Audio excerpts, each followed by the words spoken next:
Korban semrawutnya penataan kabel fiber di Jakarta yang menelan korban beberapa waktu terakhir menjadi sorotan. Sultan Al-Fatih, seorang mahasiswa pengendara motor, menjadi korban usai terjerat kabel optik menjuntai ke jalan. Akibatnya, tulang tenggorokan dan saluran makan korban terluka hingga harus menjalani perawatan intensif. Guna mencari keadilan, keluarga korban terjerat kabel fiber optik yang menjuntai di Jalan Antasari, Jakarta Selatan, melaporkan provider Bali Tower ke Polda Metro Jaya. Dalam laporan tersebut, Bali Tower dilaporkan atas dugaan tindak pidana dalam peristiwa kecelakaan yang dialami oleh Sultan Al-Fatih pada 5 Januari lalu. Laporan polisi, apa yang kami laporkan, kami menduga ada tindak pidana dalam peristiwa kabel menjulur di Jalan Antasari yang kemudian memakan korban itu pada tanggal 5 Januari 2023. Nah, dugaan ini akan kami sampaikan kepada pihak kepolisian. Kasus yang menimpa Sultan Al-Fatih itu juga direspon Menko Polhukam Mahfud MD.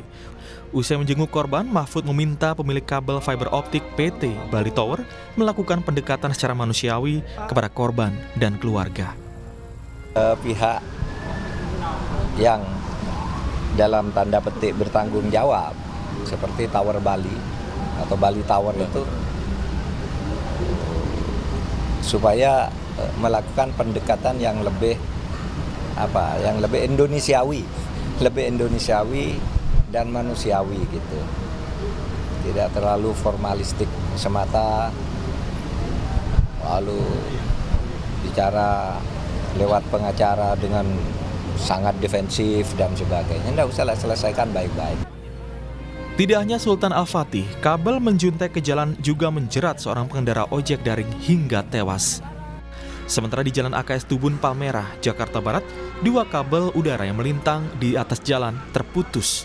Sejumlah pengendara motor nyaris menjadi korban akibat tersangkut kabel yang putus. Warga pun secara swadaya mengikat kabel yang kendor dengan alat seadanya agar pengendara bisa melintas dengan aman. Itu korban nggak kenapa-napa kan Bang ya? Korbannya nggak kenapa-napa. Cuman kesangkut dikit? Sangkut doang ya. Cuman agak panik gitu, takutnya kayak ada aliran listriknya. Jadi ada panik gitu. Pemprov DKI Jakarta memberikan ultimatum pada provider kabel fiber optik agar membereskan kabel yang berantakan dalam 1 bulan. Jika nantinya lewat dari tenggat waktu yang ditentukan, maka Pemprov DKI akan langsung mencopot kabel yang bermasalah. Dalam sebulan ini akan melakukan perbaikan, jadi seluruh kabel dikencengin Pak. Kemudian yang di crossing ini juga nanti akan dilakukan perbaikan untuk diupayakan turun.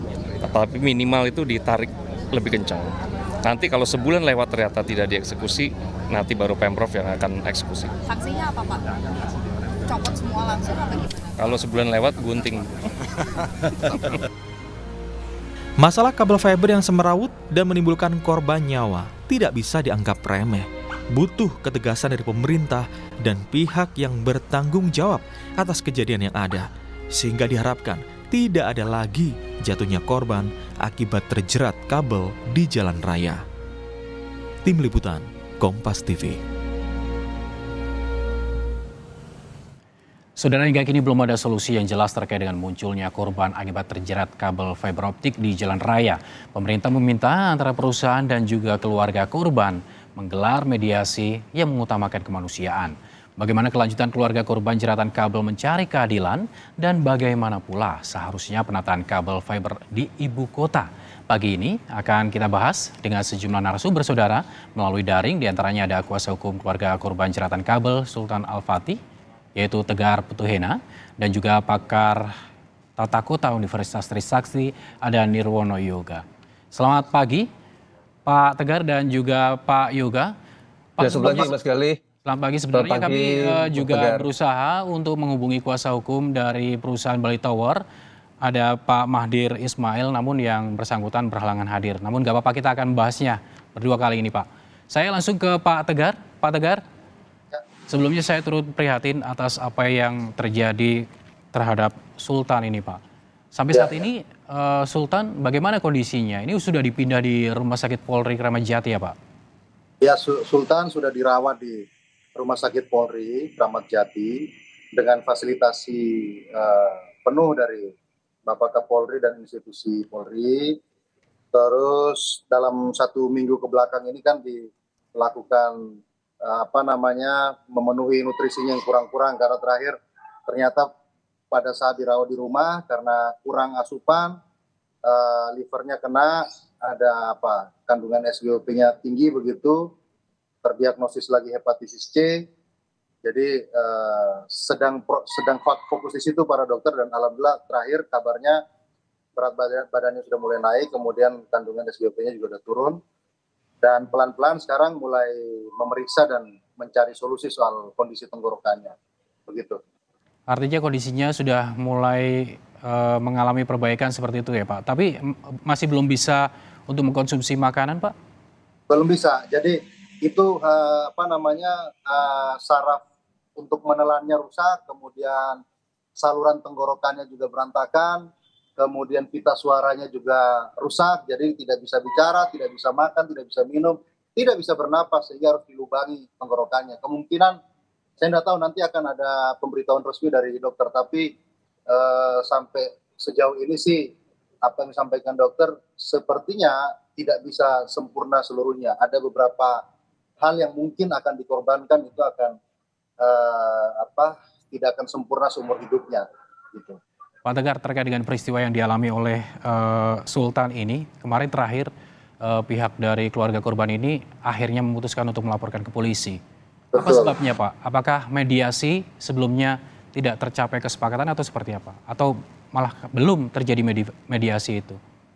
Ya, artinya begini, artinya keluarga coba untuk mencari jalan tengah, mencoba mencari itikat baik dari perusahaan itu sudah dimulai sejak bulan Mei, ya, sejak bulan Mei setelah pada saat Sultan itu melewati masa kritis. Jadi sejak saat itu keluarga sudah mulai mencoba berkomunikasi dengan perusahaan, mulai dari bersurat, bertemu langsung, bersurat lagi dan seterusnya. Tapi tidak ada itikat yang cukup baik, tidak ada respon yang cukup memadai sampai hari ini. Bahkan terakhir didatangi, ya kan, tanggal 28 Juli itu justru didatangi Sultan ini oleh utusan dari perusahaan, ditawari sejumlah uang 2 miliar.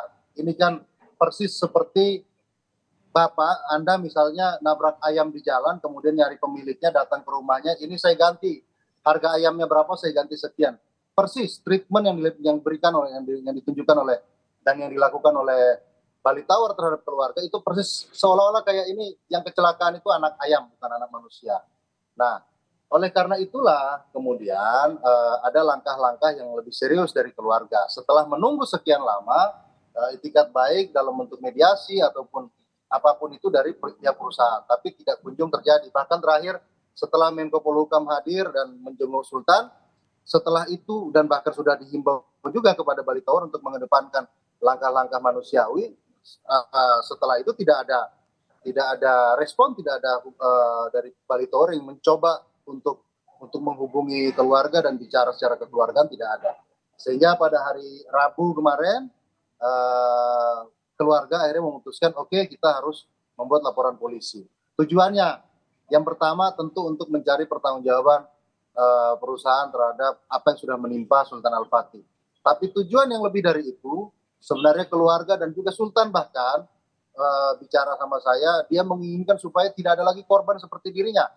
Karena ketika terjadi korban Sultan yang tenggorokannya berantakan itu hampir putus, kita bisa tahu bahwa tidak ada respon yang memadai dari pihak yang punya kabel, malah lempar batu ke sana, lempar batu ke sini, lempar tanggung jawab ke sana dan ke sini, bilang itu bukan tanggung jawab dia, membuat skenario yang bermacam-macam. Ya silakan Mas. Pak Tegar, artinya ingin meminta pertanggungjawaban karena mediasi ini memang belum menemukan titik temu, bahkan saling lempar seperti itu.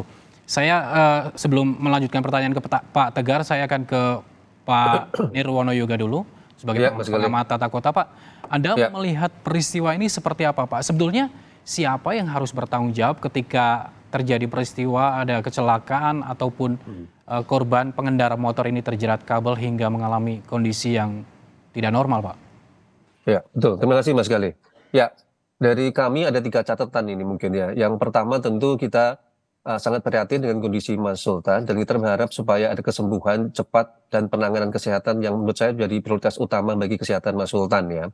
Kedua, ini juga memberi pembelajaran kepada seluruh warga DKI Jakarta dan warga yang beraktivitas di ruang publik terutama di area Jakarta, Mas Galih. Karena apa?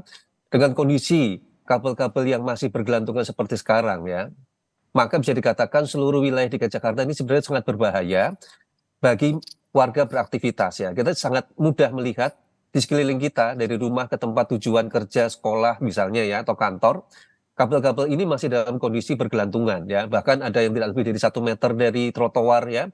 Kemudian kabel-kabel yang melintang jalan itu juga kalau ada beberapa kasus seperti truk yang melewat melebihi batas ketinggian pasti akan tersangkut. Jadi kondisi ini harusnya menjadi dalam tanda petik menjadi kondisi darurat kabel utilitas di Jakarta. Oleh karena itu di poin yang ketiga, menurut saya ini harusnya menjadi momentum bagi Pemprov DKI untuk memberikan jaminan keamanan keselamatan bagi warga Jakarta seluruh wilayah DKI Jakarta. Nah, dari catatan tadi oleh Mas Tegar tadi kan disebutkan bahwa Mas Sultan berharap bahwa kejadian ini harus kejadian yang terakhir. Ya, kita berharap ada keseriusan dari Pemprov DKI yang berwenang ini sebenarnya Mas Galih, yang berwenang memberikan izin pemasangan dan pengawasan kepada seluruh provider atau penyedia jasa kabel utilitas untuk segera membenahi. Tadi ada 2 ya catatan saya. Yang pertama, pihak Pemprov DKI Jakarta melalui tadi PJ Gubernur juga sudah menyampaikan waktu 1 bulan ini dihitung sebagai perapian. Perapian kabel itu harus dihitung sementara ya Mas Galih ya. Ya. Karena kalau kita melihat secara umum ya, kalau kita bicara instruksi Gubernur nomor 126 tahun 2018 itu sudah ada instruksi untuk penataan dan penertiban jaringan utilitas. Tetapi yang tadi saya katakan, jangan sampai hilang momentum ini untuk segera dibenahi. Sementara instruksi yang tadi saya katakan kabel yang ditata itu hanya bersifat sementara. Karena kalau kita mau berpikir jangka panjang, maka yang paling ideal adalah pemindahan seluruh kabel-kabel utilitas tadi ke bawah tanah, Mas Galih. Ya, karena ini yang menjadi faktor penentu adalah kecepatan untuk memindahkan kabel-kabel utilitas ke bawah tanah dengan benar tentunya, tidak sampai pindah ke bawah, akan menjamin keamanan keselamatan warga beraktivitas di ruang publik ke depannya. Pak Yoga, Kira-kira artinya siapa yang sebenarnya harus bertanggung jawab kalau Pak Yoga tadi menyatakan pengawasan itu harus dilakukan oleh Pemprov DKI Jakarta, sementara perawatan juga harus dilakukan juga oleh pemilik kabel. Iya, kalau secara prosedural ya, dalam Perda nomor 8 tahun 99 tentang jaringan utilitas, seluruh penyedia jasa, baik itu kabel dan pipa, saat mengajukan pemasangan itu harus melalui oleh Pemprov DKI Jakarta, dan hal ini adalah dinas teknisnya adalah Dinas Bina Marga, sebagai pengelola ruang trotoar dan jalan ya, sebagai pemilik atau penanggung jawab. Otomatis seluruh perizinan ada di Dinas Bina Marga ya. Dan itu terbagi menjadi suku dinas, ada suku dinas di Jakarta Utara, Timur, Barat, Selatan, Pusat ya, tergantung dengan wilayahnya. Jadi secara prosedural itu. Kedua, yang menjadi catatan adalah selama ini hanya pada tahap perizinan saja Mas Galih ya. Karena setelah itu untuk pengawasan, pemeliharaan dan seterusnya itu dibebankan kepada penyedia jasa ya. Tentunya dalam konteks ini Pemprov DKI sebagai pemilik juga harus melakukan pengawasan ya, bukan berarti kemudian lepas tanggung jawab artinya tidak melakukan pengawasan begitu ya. Jadi ada juga tanggung jawab dari pihak Dinas Bina Marga untuk melakukan pengawasan kabel-kabel yang dianggap berbahaya. Inilah yang dalam beberapa hari ini kita lihat beberapa kabel sudah mulai ditertibkan, terutama di lokasi-lokasi yang kebetulan jalan atau trotoar yang sedang direvitalisasi. Nah, ini sudah dilakukan sejak tahun 2019 ya, kalau kita amati 2018-2019, lokasi-lokasi yang sudah dilakukan penataan trotoar sudah ada pemaksaan pemindahan kabel ke bawah tanah. Misal di daerah Kemang, Jalan Cikini Raya misalnya, terus kemudian daerah sekitar yang sedang dikerjakan sekarang sekitar Senopati dan sekitar Blok M yang sedang ditata juga trotoarnya. Artinya di sini kita perlu percepatan. Dengan kondisi seperti sekarang harusnya menjadi momentum untuk percepatan pemindahan kabel-kabel ke bawah tanah. Nah, itu sebenarnya yang menjadi catatan sebenarnya. Dalam konteks tugas dari pemerintah adalah memberikan jaminan keamanan keselamatan bagi warga yang beraktivitas di ruang publik. Kedua, tentu para pemilik kabel utilitas tidak boleh lepas tangan juga ya, karena bagaimana juga kabel-kabel itu kan ada pemiliknya. Nah, persoalannya adalah catatan kami gini ya, di dalam penataan kabel utilitas tadi tercatat Dinas Bina Marga melaporkan tuh ada 40 ya perusahaan penyedia jasa kabel utilitas. Itulah yang kemudian yang coba akan ditata ulang untuk mempermudah pengawasan dan pengelolaannya Mas Galih.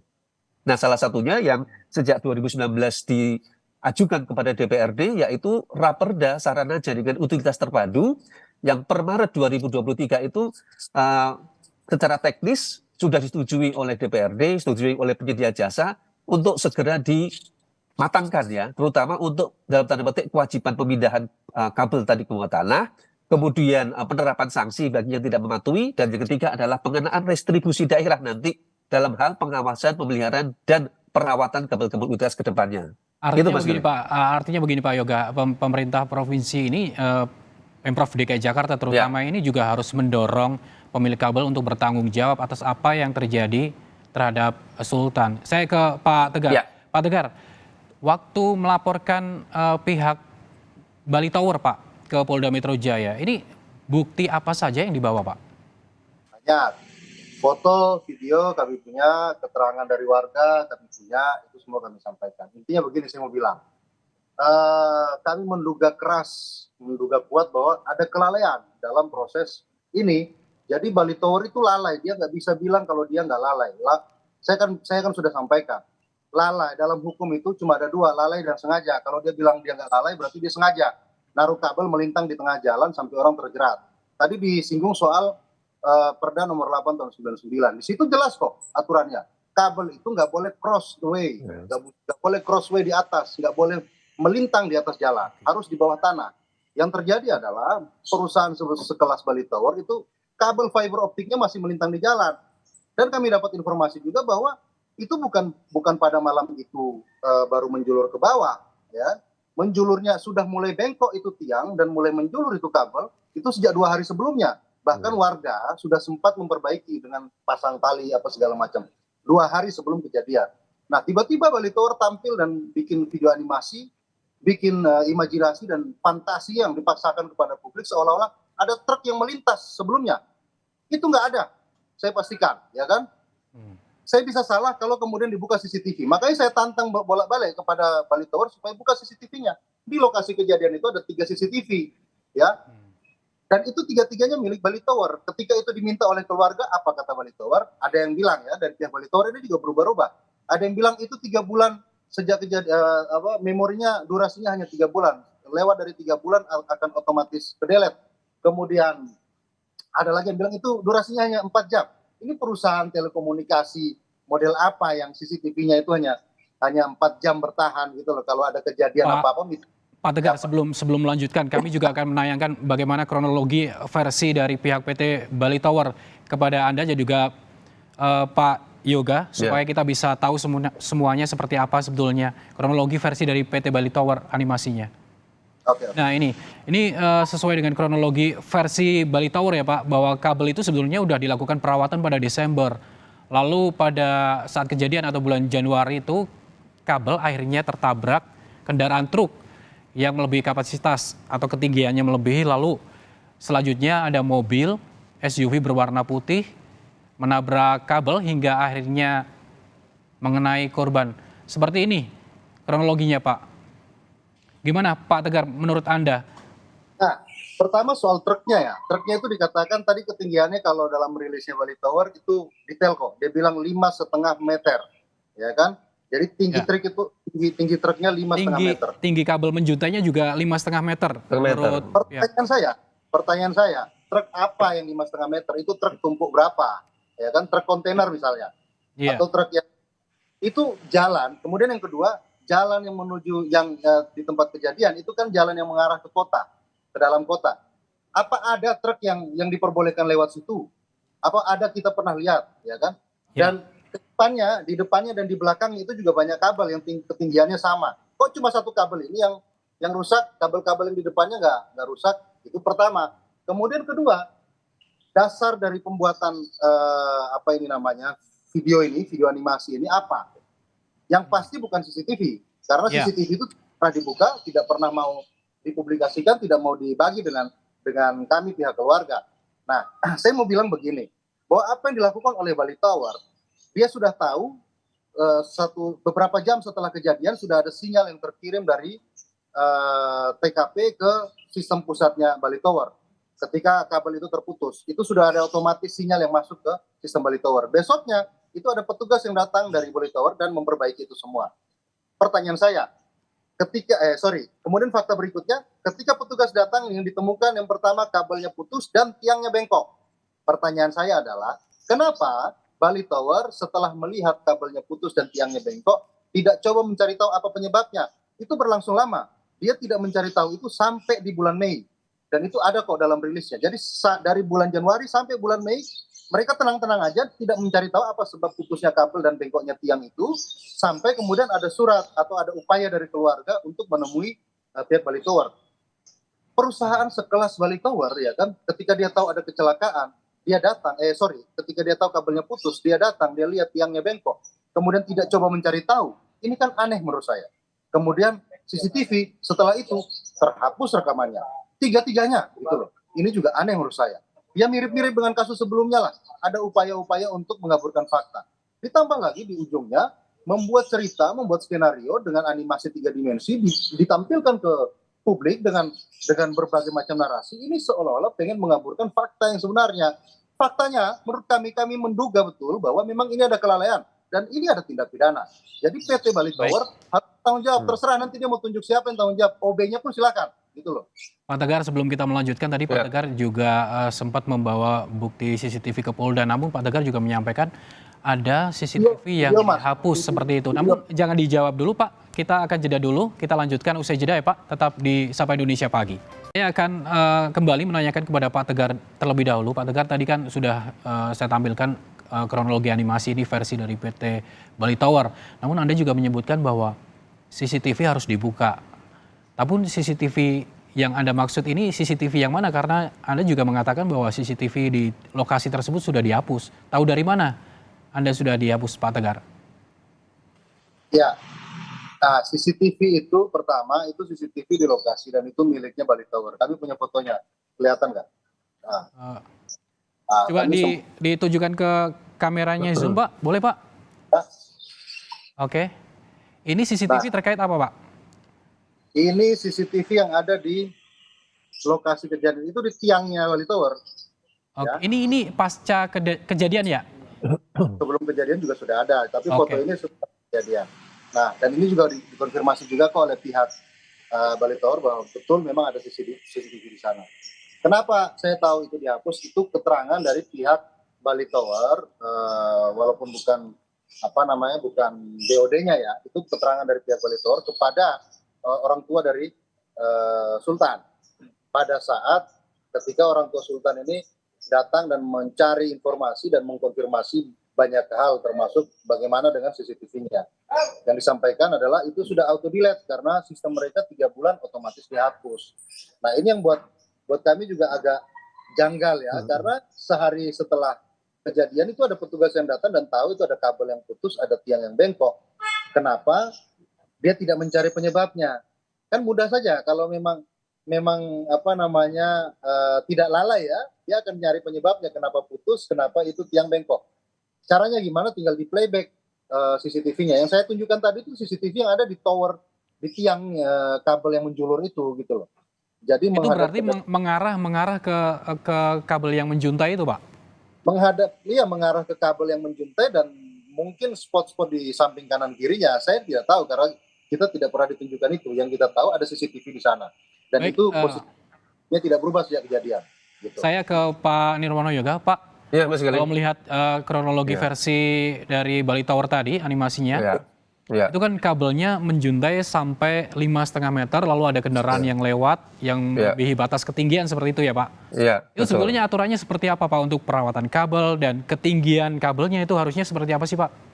Ya betul. Yang pertama tadi benar yang Mas Tegar sebutkan bahwa kabel melintang itu rekomendasinya harus bawah tanah ya. Ini sebenarnya kalau kita merunut, dengan mudah kita melihat hampir sebagian besar jalan di Jakarta itu pasti ada kabel malang melintangnya di jalan. Ya berarti ini ada dalam tanda petik ya waspada bagi semua pengendara gitu Mas ya. Karena ketinggian yang ideal tadi 5,6 meter itu kan dalam tanda petik kabelnya sendiri harus aman ya, lurus ya, bukan berarti melengkung gitu kan. Kalau kita bicara kabelnya malang loh, malang jalan loh, itu artinya suatu saat kalau kabel tadi tidak terpelihara dengan baik ya, artinya akan terjadi kemungkinan kabel-kabel tadi kan akan melengkung bergelantungan. Nah, otomatis ini tentu membahayakan siapapun. Itu catatan saya yang pertama. Yang kedua, di sisi kiri kanan juga, terutama di lokasi Jalan Antasari ya, yang tempat kejadian kasus ini, sampai dengan kemarin pun kabel-kabelnya masih ada yang menjuntai dekat dengan trotoar Mas ya. Dekat titik lokasi itu malah kami lewat itu mungkin tidak lebih dari 1 meteran ya. Jadi kalau anak kecil lewat pun sebenarnya masih bisa tuh kabel itu dipegang. Nah ini kan berarti dalam tanda petik berbahaya bagi siapapun sebenarnya kondisi kabel baik yang malang maupun yang di kiri kanan trotoar tadi. Nah ketiga yang tidak kalah penting ini juga buat himbauan kepada masyarakat untuk perapian kabel. Saya harap bisa meminta bantuan kepada terutama suku dinas bina marga yang memang membawahi pengurusan kabel ini, Mas. Kenapa?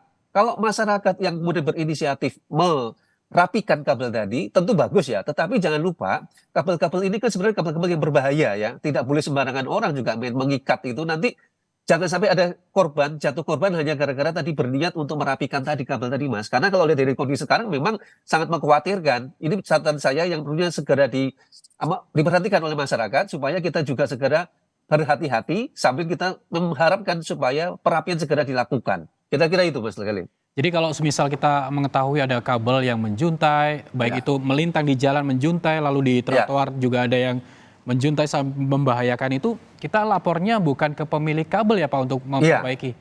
Betul, langsung ke Pemprov DKI Jakarta. Kalau kita bicara aplikasi tentu Jaki ya, yang sekarang menjadi tempat kanal pengaduan bagi warga DKI Jakarta untuk segera direspon ya. Nah ini juga jadi dua belah pihak. Satu Jaki secara aplikasi, dua juga bisa langsung melaporkan ke suku dinas bina marga masing-masing wilayah. Karena itu menjadi tanggung jawab masing-masing wilayah untuk segera ditindaklanjuti. Karena tadi yang saya sampaikan, tidak boleh sembarangan orang itu merapikan kabel-kabel yang berbahaya tadi, Mas. Ini jadi juga jangan sampai kita harus mencegah korban lah paling tidak ya ke depan. Jadi dengan kondisi seperti sekarang ini memang harus berhati-hati dulu. Kalau gini Pak Yoga kan tadi menyebutkan bahwa kalau semisal kita menemui kabel-kabel menyuntai ini harus lapor ke pihak Pemda kayak gitu, dari Bina Marga atau dari dinas-dinas terkait. Lalu ini kan Pemprov DKI sendiri hari ini mulai kemarin nih selama 1 bulan ke depan meminta pemilik kabel untuk menertibkan kabel-kabel mereka. Jadi artinya perawatan itu harus dilakukan siapa sih Pak sebetulnya? Ya kalau kita melihat instruksi gubernur ya nomor 126 2018 pada saat penataan penertiban jaringan utilitas sebenarnya tanggung jawab utama ada di pemilik kabel ya jelas karena di situ selama ini Pemprov DKI hanya meminta izin ya pembayaran dan sebagainya tidak ada distribusi daerah artinya beban pemeliharaan ada di masing-masing pemilik kabel. Nah persoalannya tadi yang sudah Mas Tegar juga sudah singgung apakah pemilik kabel tadi melakukan perawatan, pengawasan ya, dan pemeliharaan kabel itu sepanjang waktu, gitu kan? Persoalannya kan ada di situ sebenarnya, sehingga kalau ada tadi kabelnya mengelupas, apalagi kabelnya menggelantung misalnya, kalau itu dilakukan pengawasan secara baik, tentunya itu bisa dicegah sejak awal. Ya. Idealnya Pak Yoga, idealnya untuk perawatan atau pengawasan ini dilakukan berapa bulan sekali, Pak? Harusnya setiap hari, Mas. Karena kita bicara keamanan keselamatan kabel itu kan kita tidak tahu kondisinya. Jadi nggak nunggu laporan ya harusnya. Iya betul. Pengawasan sama Betul. Artinya kalau kita balik umpamanya. Kalau kita balik petugas dari Pemprov DKI terutama dari tingkat suku dinas kemudian dari pihak paling kecil kelurahan melakukan semacam inspeksi lah istilahnya ya terhadap kondisi kabel-kabel itu maka bisa dipastikan setiap hari akan ada laporan kabel-kabel yang malang melintang, kabel-kabel yang tidak terawat dengan baik untuk segera diperbaiki oleh si pemilik kabel tadi. Sehingga jelas kalau ada kejadian apapun, masyarakat dapat segera mengadu kepada pihak pemerintah dan pemerintah dengan cepat juga tahu siapa pemilik kabel di lokasi tersebut. Sehingga masyarakat juga tidak dapat menunggu ya. Kalau misalnya terkait dengan kejadian ini, lalu Pemprov DKI Jakarta memberikan waktu 1 bulan untuk pemilik kabel merapikan kabel-kabel mereka, artinya cukup waktu ini atau kurang Pak? Yang tadi saya sudah sampaikan di depan, perapian kabel itu hanya bersifat sementara Mas Galih ya. Kalaupun yang dilakukan sekarang pasti akan lebih pada pengikatan ya. Jadi dirapikan saja nggak dirapikan. Iya. Betul. Jadi ini hanya dilihat sementara ya. Artinya kalau mereka melakukan itu perapian lebih kepada dirapi-rapikan istilahnya ya. Tetapi bukan menyelesaikan masalah dalam jangka panjang. Apalagi tadi Mas Tegar bilang yang melintang itu tidak boleh. Nah, berarti kan itu harus ada segera solusi pemindahan kabel di bawah tanah, terutama kabel-kabel yang melintang tadi. Ini PR terbesar sebenarnya karena kalau kita lihat beberapa kasus beberapa hari seperti beberapa kasus ojek yang tersangkut kabel itu kan yang melintang sebenarnya yang paling bahaya sebenarnya ya. Jadi dengan demikian harus ada segera ketegasan bagaimana itu nasib kabel yang melintang jalan pada saat penertiban sekarang ini ya supaya kita bisa tahu daerah mana yang bisa dikatakan rawan kabel-kabel yang masih malang melintang di jalan tadi, Mas Galih. Itu sebenarnya. Baik Pak Yoga, saya kembali ke Pak Tegar nih. Pak Tegar, setelah melakukan pelaporan kemarin, lalu juga pernah bertemu dengan Pak Mahfud MD untuk meminta melakukan mediasi itu, Pak. Selanjutnya akan seperti apa nanti, Pak? Selanjutnya kita akan lihat siang ini kan atau pagi ini jam 10-an itu akan ada pertemuan di Kementerian Menko Polhukam antara pihak Bali Tower, direksi dan kuasa hukumnya. Jam 10 pagi ini ya, Pak ya? Ya, yang hari ini, yang 10 pagi ini.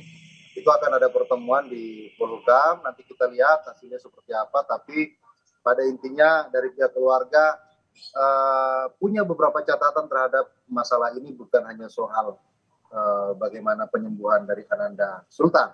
Tapi yang paling penting dan paling utama adalah dari pihak pembeli kabel itu harus menyampaikan permohonan maaf yang setulus-tulusnya dan mengakui bahwa memang itu kesalahan mereka. Ini penting, bukan hanya untuk Sultan tapi juga untuk publik. Termasuk juga penting agar kedepannya provider-provider itu tidak seenaknya saja membuat instalasi yang membahayakan nyawa, kemudian ketika ada korban mereka lepas tangan. Ini penting, makanya ini kami perjuangkan. Makanya saya bilang perjuangan ini bukan hanya untuk Sultan. Ini ada yang dilakukan oleh Sultan dan kami. Ini adalah satu awal untuk perubahan ekstrim manajemen perkabelan di Jakarta. Nah, tadi juga disinggung soal nanti ujungnya seperti apa ya? Yeah. Ujungnya seperti apa kalau kemudian mediasi dan catatan-catatan dari kami itu dipenuhi oleh Bali Tower, maka tidak menutup kemungkinan laporan polisinya bisa berakhir, ya kan? Karena apa yang kami minta, apa yang kami catat itu dipenuhi. Yang tadi satu permohonan maaf, yang kedua tentu harus ada perubahan perilaku para pengusaha dan mungkin juga nanti Pemda gitu loh, mengenai bagaimana menjamin keselamatan warga. Nah, saya mau kasih satu catatan penting juga. Tadi saya kelupaan bahwa melintasnya kabel menyeberangi jalan itu secara peraturan tidak diperbolehkan, apalagi di Jakarta. Itu perda yang mengatur itu. Sejak tahun 99 sudah ada peraturannya. Tidak boleh dan harus lewat bawah tanah. Tapi ini tidak pernah dilakukan. Kenapa? Karena itu butuh biaya. Lewat bawah tanah itu lagi-lagi itu ada ongkos sewanya, ada retribusinya begitu-begitu. Yeah. Sehingga itu dihindari oleh perusahaan. Saya mau bilang begini kepada perusahaan-perusahaan itu, bahwa keselamatan warga itu rule number 1 gitu kan. Keselamatan warga itu hukum tertinggi. Jadi jangan tukar keselamatan warga itu dengan keuntungan cuan-cuan yang tidak seberapa itu gitu loh. Baik, Pak Tegar, artinya nanti jam 10 akan dilakukan mediasi dengan pihak PT Bali Tower bersama dimediasi dengan Pak Menko Polhukam Mahfud MD ya Pak, jam 10 nanti ya Pak ya. Permintaan keluarga adalah pengakuan kesalahan dan juga permintaan maaf, bukan hanya semata-mata soal uang yang pernah ditawarkan seperti itu ya Pak ya. Saya ke Pak Yoga. Pak Yoga terakhir Pak Yoga, imbauan terakhir Pak Yoga. Seperti apa ini seharusnya penataan kota terkait dengan kabel yang masih semerawut di Jakarta Pak? Ya, ada 3 langkah besar menurut saya yang harus segera dilakukan dari pembelajaran dari Mas Tegar juga sampaikan. Yang pertama, ini momentum bagi Pemprov DKI Jakarta untuk segera merapikan seluruh kabel ke bawah tanah ya. Kalau tadi 1 bulan maka harus ada strategi selanjutnya setelah 1 bulan bagaimana untuk mempercepat pemindahan semua kabel. Ini tujuannya lebih kepada bagaimana menjaga keamanan dan keselamatan warga beraktivitas di ruang publik. Ini yang nggak bisa ditawar tadi kata Mas Tegar sebagai jaminan keselamatan oleh Pemprov daerah. Kedua, yang tidak kalah penting tentu dalam kondisi seperti sekarang kita berharap seluruh warga DKI Jakarta, terutama warga yang beraktivitas di ruang publik, untuk ekstra hati-hati dulu nih Mas Gali, ya, karena ini masih dalam proses penataan. Artinya jangan sampai ada berita setiap hari orang kecelakaan karena kabel utilitas tadi. Nah, ketiga tentu himbauan kepada masyarakat untuk tidak terburu-buru ya, untuk berinisiatif menggulung kabel tadi itu, segera laporkan ke pihak terkait ya terdekat. Dalam hal ini bisa pihak kelurahan atau Jaki ataupun juga suku dinas bina marga terdekat terhadap kondisi kabel-kabel yang dianggap membahayakan atau mengkhawatirkan, Mas. Nah, 3 catatan itu yang saya harapkan semoga mendapat perhatian dari teman-teman semua. Terima kasih Pak Nirwono Yoga, pengamat tata kota Trisakti, sudah bergabung bersama kami, dan sebelumnya juga ada Pak Tegar Putuhena, kuasa hukum dari keluarga korban. Semoga nanti mediasinya berjalan dengan lancar dan juga menemukan titik temu. Terima kasih, selamat pagi Pak.